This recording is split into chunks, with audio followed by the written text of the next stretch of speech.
The elephant. Everybody loves a good elephant, and for good reason.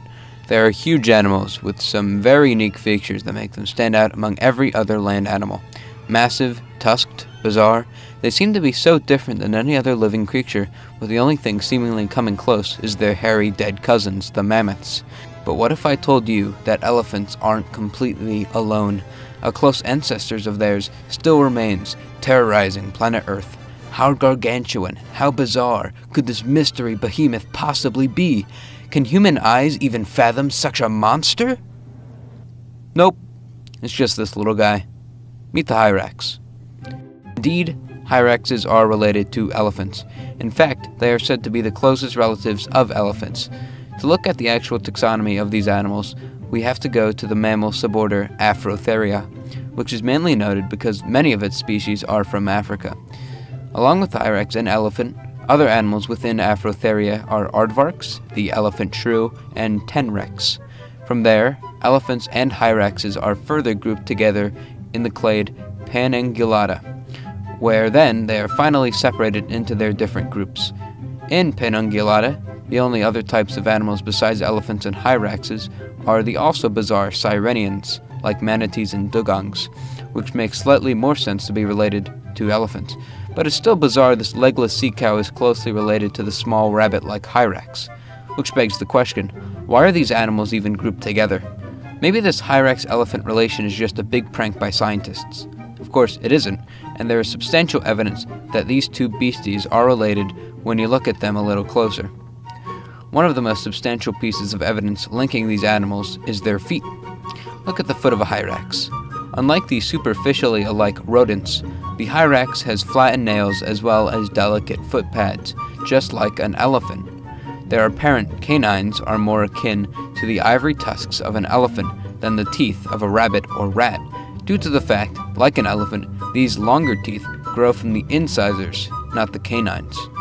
The male's testes of each creature are located within the animal rather than outside it, like many other mammals, and the female's mammaries are located near the chest of the animal, similar to primates and, you guessed it, elephants. Those last two similarities lead us to another odd similarity, which is their gestation. Elephants are infamous for their incredibly long time they spend being pregnant, about 21 to 22 months. Hyrax females have a gestation of 7 to 8 months, which doesn't sound too long, but remember, similar-sized animals like a cat only gestate for 2 months. Hyraxes are also remarkably smart and social. The rock Hyrax lives in large groups of 50 and can communicate through 20 different calls, as well as having latrine areas in their territories, places where they remember to do their business rather than just pooping everywhere. These behaviors are all caused by the Hyrax's larger-than-average hippocampus, the part of the brain that controls memory, another close similarity with elephants. Hopefully, that's enough evidence to show these two animals are closely linked, but enough about comparing these two creatures. Information about the Hyrax usually ends with, it's the elephant's relative, and then people move on. But the Hyrax has its own life, so let's focus on that. Luckily for us, the ecology of a Hyrax is also pretty intriguing. There are 5 living species of Hyrax whose habitats span across a huge swath of Africa and parts of the Arabian Peninsula. These are the rock Hyrax, yellow-spotted rock Hyrax, also known as the bush Hyrax, and western, eastern, and southern tree Hyrax. However, these 5 can be split into 2 groups, rock and tree Hyraxes, and all groups share a similar size range and diet, eating non-grass foliage, although sometimes eating small insects and other vertebrates. However, even though these animals look and are physically very similar, socially they are completely different. Forest Hyraxes are much more basic in their behavior and lifestyle. Although awkward-looking, tree Hyrax are remarkable climbers and use this ability to escape predators. Mainly nocturnal, tree Hyrax live in pairs in the forest where they forage for fruit and other vegetation. However, the far more intriguing group are rock Hyraxes. The 2 species of rock Hyrax, as their name suggests, live on rocky outcroppings where they hide in crevices for shelter in order to escape predators. Speaking of defense, you are probably wondering how an animal that closely resembles a furry chicken nugget could survive in a land of leopards and giant eagles without any canopy for cover, and that's where we find their unique social structure. The rock Hyrax lives in groups of about 50 animals, made up of females and their young, with one adult male looking over them. Hyrax spends some time foraging for food, but a massive majority, 95%, is spent resting and basking in the sun together.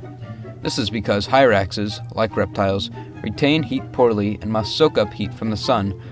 While majority is foraging for food or sunning themselves, a few members will be on sentry duty and alert the other if danger is nearby. They communicate danger through a shrill call, one of 20 unique noises used by Hyraxes in communication with each other.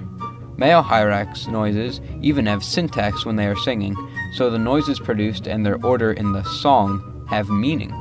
They also have special dorsal patches, or scent glands on their back, which they are also used for communication and marking territory. Rock Hyraxes also have abnormally complex social behavior and understand something called structural balance, i.e., a Hyrax will recognize a friend of a friend as their friend, and prefer socially stable groups where the hierarchy changes little. So that's the Hyrax. Although it may look like a humble little rodent, it's full of surprising quirks. Not only is this 4-kilogram furball related to the massive pachyderm, but stands out among others for its complex behavior, especially for such a small, almost vermin-like animal. The Hyrax is a great example in the animal kingdom that some interesting traits are more than skin deep.